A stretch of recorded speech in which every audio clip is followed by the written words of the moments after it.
قائد اعظم کے جو اقوال ہیں اس کے اوپر عمل جاپانی قوم کر رہے ہیں. میں اکثر دیکھتا ہوں 9 بجے کا ٹائم کا مطلب ہوتا ہے 9:30 بجے تک بھی کوئی آ جائے تو وہ کہتے ہیں ٹائم پر ہی آیا ہے. جاپان میں 9 بجے کا مطلب ہے 8:40. جو ہمارے انڈسٹریلسٹ ہیں، ہمارے بزنس میں، ان سب کا فوکس یورپ سائڈ اور امریکہ سائڈ پر ہے. جاپان پہ کبھی فوکس کیا ہی نہیں ہے. اگر جاپانی قوم ایک کلمہ پڑھ لے خالی تو اس کے بعد باقی ساری اسلام کی جو تعلیمات ہیں وہ ان کی زندگی کا حصہ ہیں. A person who have British passport and Japanese wife, the luckiest man on the earth. ہم جس ملک کو امداد دیتے تھے آج وہ ملک کہاں چلا گیا اور ہم آج بھی ان سے امداد مانگ رہے ہیں. السلام علیکم ناظرین، شیئرنگ آف پروفیشنل وزڈم کے ساتھ میں ہوں آپ کا میزبان علی رحمان خالد.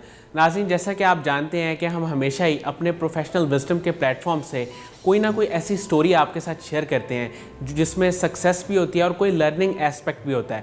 آج جو مہمان ہمارے ساتھ موجود ہیں یہ جاپان میں مقیم ایک پاکستانی ہیں.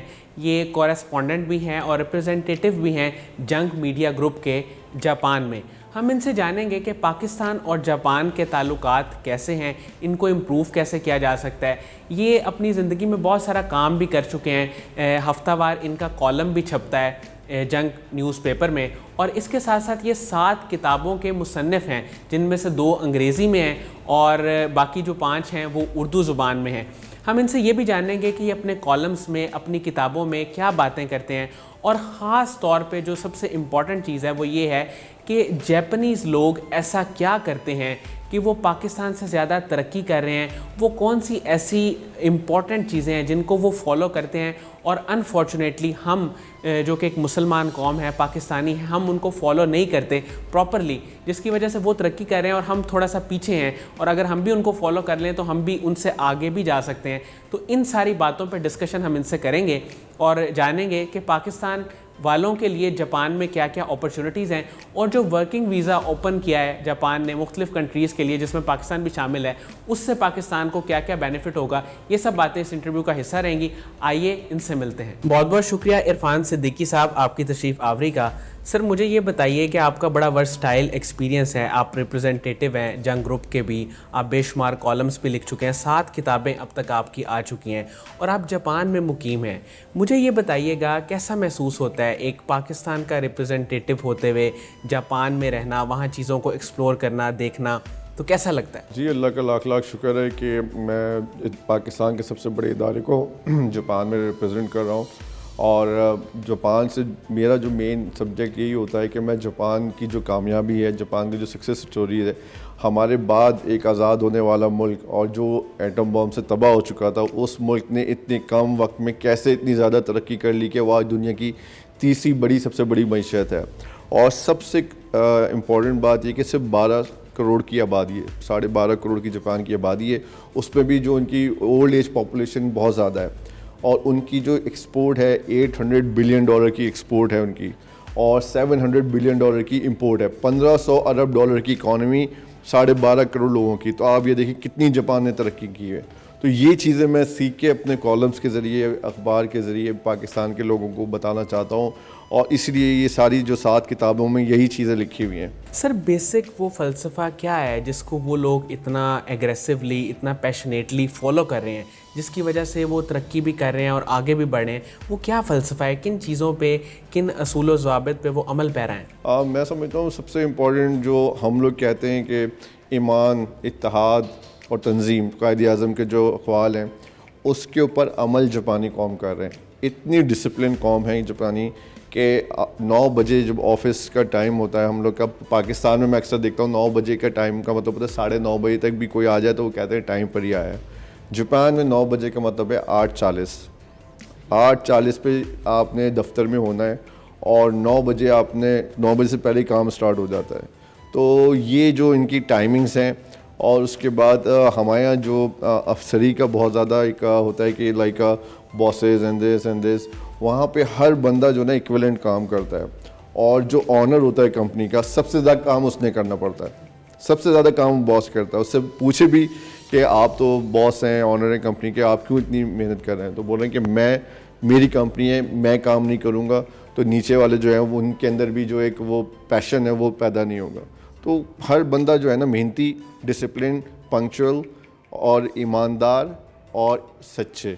یہ بیسک کوالٹیز ہیں جاپانی قوم کی. سر جیپنیز لوگوں کی اگر ہم بات کریں تو وہ ایک کائزن کا جو فلسفہ ہے وہ آپ جانتے ہوں گے, کنٹینیوس امپروومنٹ کا, اس کو وہ بہت زیادہ فالو کرتے ہیں.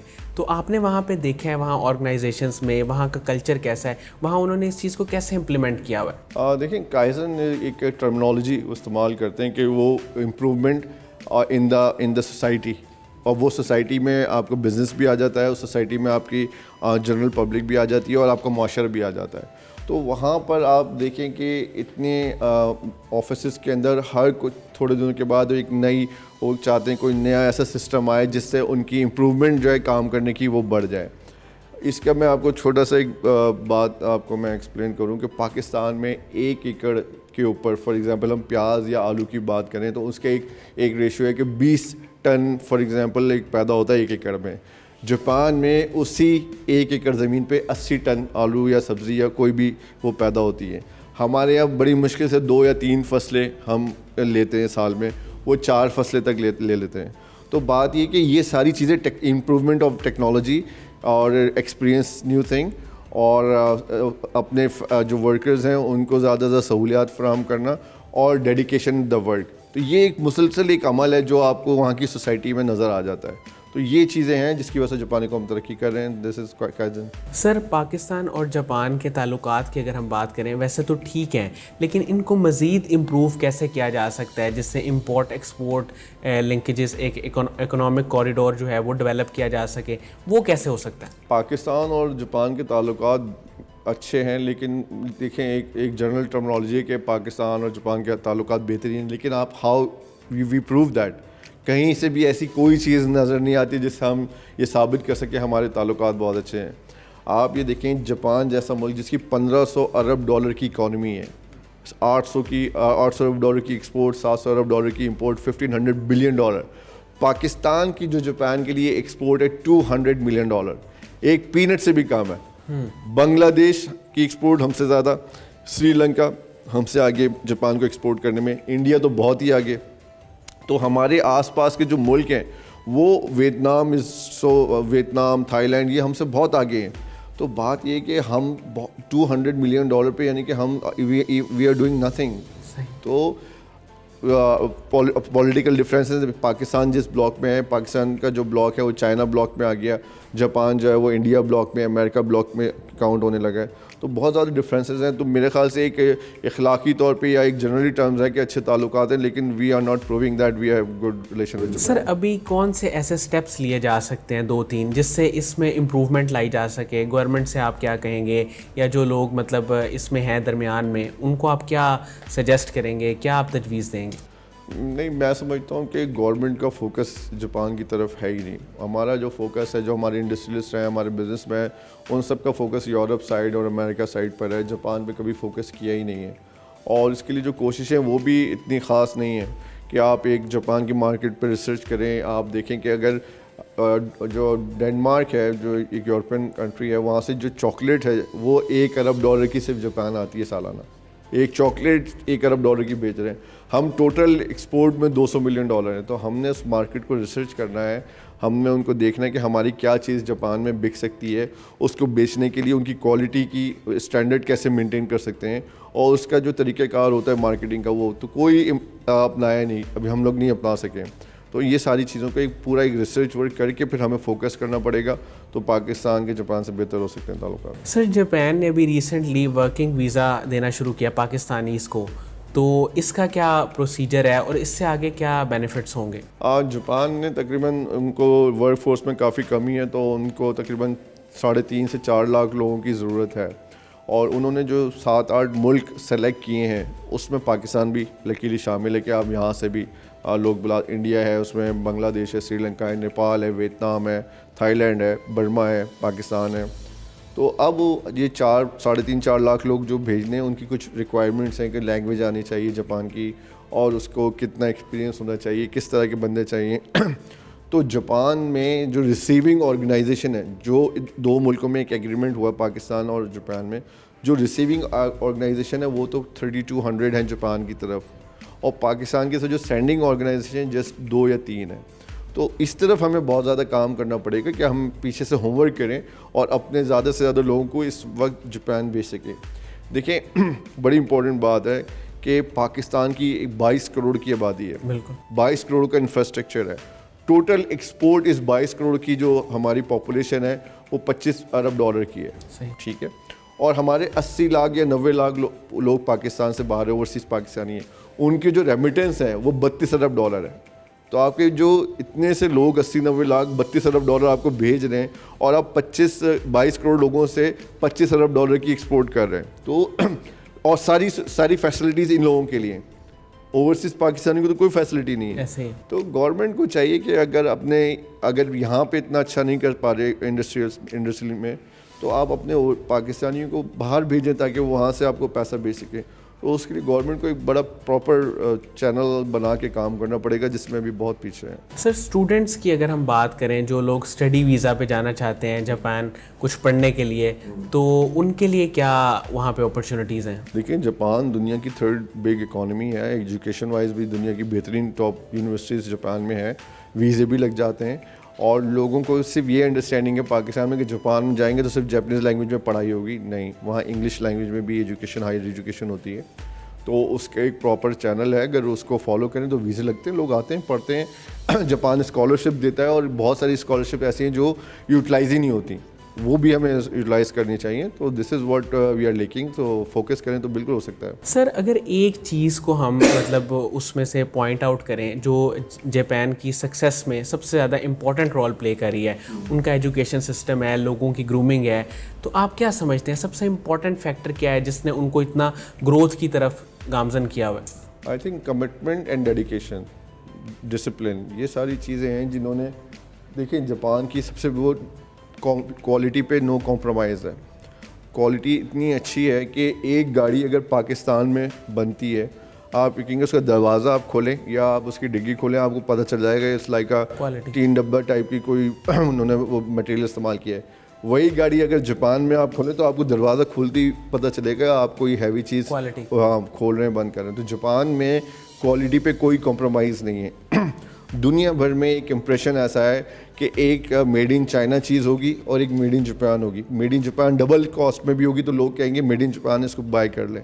تو وہ کوالٹی کی وجہ سے جو ہے نا لوگ پسند کرتے ہیں جاپان کو. سر آپ نے بے شمار سوشل ورک بھی کیا ہے, اور جاپان جو ہے وہ اس کے پاکستان کے ساتھ تعلقات بہتر کرنے پہ بھی آپ کام کر رہے ہیں, تو مجھے بتائیں آنے والے وقت میں آپ کو کوئی پازیٹیو چیزیں نظر آتی ہیں؟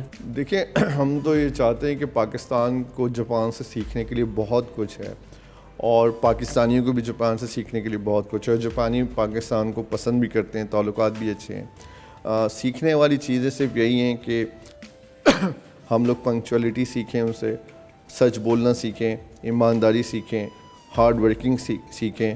تو یہ جو بیسک چیزیں ہیں, بلکہ جاپان کے بارے میں تو یہ کہا جاتا ہے کہ اگر جاپانی قوم ایک کلمہ پڑھ لے خالی, تو اس کے بعد باقی ساری اسلام کی جو تعلیمات ہیں وہ ان کی زندگی کا حصہ ہیں. تو they could be a good Muslim then is, اگر وہ صرف کلمہ پڑھ لیں. تو this is what we are lacking in it. Sir Qasim Ali Shah foundation اور قاسم علی شاہ صاحب کے کام کو آپ کیسے دیکھتے ہیں؟ دیکھیں جو میں پہلے اتنا اس کو نہیں سمجھتا تھا, جو یہ لیکچرز ہوتے ہیں, مورل لیکچرز ہوتے ہیں, اس کے بارے میں آئی ڈیڈنٹ نو دیٹ کہ نا یہ کیا رول پلے کر سکتے ہیں انسان کی زندگی میں. لیکن جب میں نے قاسم علی شاہ صاحب کے لیکچرز سنے, موٹیویشنل اسپیکنگ لیکچرز ان کے سنے, آئی واز سو امپریسڈ. اور مجھ جیسے لاکھوں لوگ دنیا بھر میں جو رہتے ہیں اور قاسم علی شاہ صاحب کو سنتے ہیں, ان کی زندگی میں لازمی ایک پازیٹیو چینج آیا ہوگا, لازمی.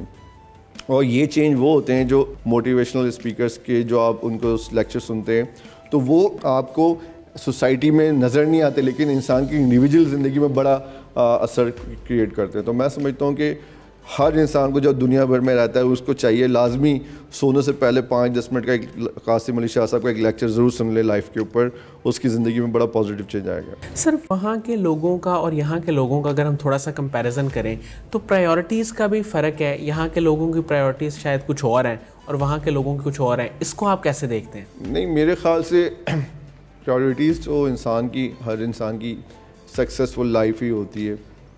ہماری پرائیورٹیز بھی یہی ہیں.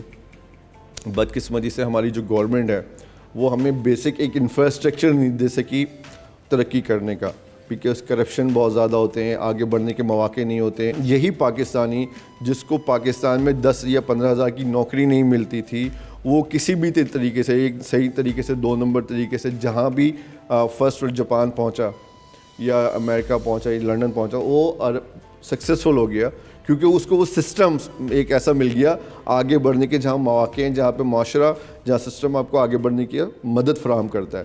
اس سسٹم پہ چل کے وہ لوگ ترقی کر جاتے ہیں. تو ابھی صرف آپ کو میں بتاؤں کہ جاپان میں 15 سے 20 ہزار پاکستانی ہیں, اور وہ 90% گاڑیوں کا بزنس کرتے ہیں وہاں پر. تو ان 15 سے 20 ہزار پاکستانی کی جو ایکسپورٹ ہے ورلڈ وائڈ $4 بلین کی ہے. اچھا.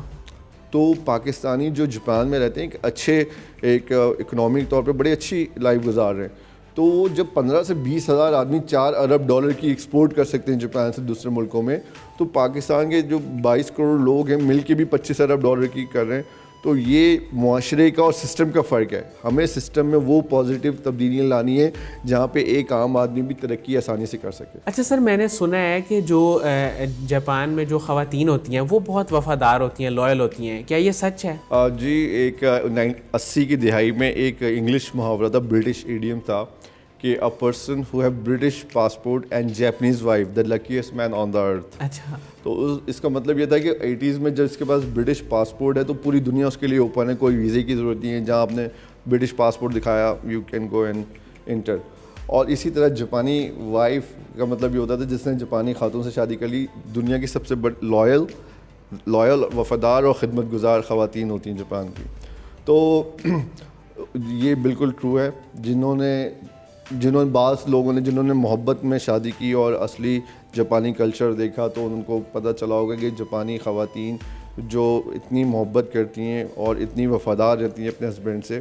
بلکہ کچھ خواتین کو میں جب ان کو جانتا ہوں, اپنے ہسبینڈ سے شادی کی اور وہ پاکستان آئیں, اور پاکستان میں رہتے رہتے ان کا انتقال ہو گیا, اور وصیت میں انہوں نے یہ لکھا اگر میرا انتقال ہو جائے تو مجھے پاکستان میں دفنا دیا جائے. اچھا. تو اتنی لائلٹی ہے ان خواتین کے اندر. تو دس از ریئلی ٹرو. یہ سر کوئی تربیت ہے یا ان کو سکھایا جاتا ہے, یا وہ جو کلچر ہے آنیسٹی والا وہی کام آتا ہے؟ یہ ان کے کلچر کا حصہ ہے. اس میں ان کا ایک بڑی تاریخ میں تاریخی طور پہ چل رہا ہے کہ ہسبینڈ کو وہ لوگ بڑی امپورٹنس دیتے ہیں, ٹھیک ہے, اور لائف پارٹنر کو. تو آج بھی کم ہو گیا ہے لیکن آج بھی ہے کہ ہسبینڈ کی ایک امپورٹنس ہوتی ہے, اور لو میں لائلٹیز اور کمٹمنٹ اس میں بھی ان کا اسی طرح سے گزارتی ہیں لائف اپنی. سر, آپ اپنے کالمز میں زیادہ تر کن کن سوشل ایشوز کو ڈسکس کرتے ہیں, اور آپ نے جو بکس لکھی ہیں ان کے پیچھے کیا فلسفہ ہے؟ دیکھیں, کالمز میں جب میں جاپان گیا تو میں نے یہی بات دیکھی کہ جاپان میں ایک عام آدمی کی لائف کیوں اتنی آسان ہوتی ہے, یا وہ کیوں اتنی جلدی ترقی کر جاتا ہے,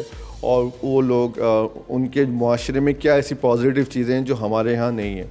ایجوکیشن سیکٹر ہو, ہمارا انڈسٹریز ہو, ٹریڈ ہو, انویسٹمنٹس ہو, پالیٹکس ہو, اس میں جاپان کے اندر کس طرح سے جاپان اتنے نیچے سے گراس روٹ سے, جب ایک قوم 1945 میں ایٹم بم سے تباہ ہو گئی, 1952 میں ری بورن ہوئی, ایک نیا ان کو آزادی ملی, اس 1952 سے لے کے 1955 میں پاکستان نے جاپان کو امداد دی.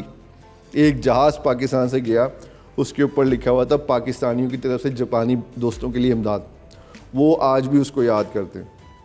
ہم جس ملک کو امداد دیتے تھے آج وہ ملک کہاں چلا گیا, اور ہم آج بھی ان سے امداد مانگ رہے ہیں.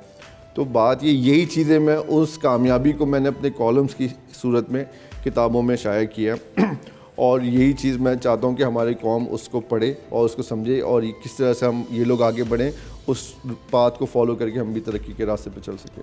بہت بہت شکریہ عرفان صدیقی صاحب, آپ نے ہمارے لیے ٹائم نکالا اور بہت زیادہ آپ نے انفارمیٹیو گفتگو کی اور پوائنٹ آؤٹ کیا بہت ساری چیزوں کو جن کو امپروو کرنے کی ضرورت ہے. ناظرین, مجھے امید ہے کہ جو لوگ جاپنیز کے بارے میں جاننا چاہتے تھے, جاپانی لوگوں کے بارے میں جاننا چاہتے تھے کہ وہ کس کلچر کو فالو کرتے ہیں, کن اخلاقی اقدار کا وہ بہت خیال رکھتے ہیں جس کی وجہ سے وہ ترقی کر رہے ہیں, جو سب لوگ ان چیزوں کے بارے میں جاننا چاہتے تھے ان کو یقیناً بہت فائدہ ہوا ہوگا. اس کے ساتھ ہی اجازت دیجیے, اپنا بہت ہی خیال رکھیے گا. اللہ حافظ.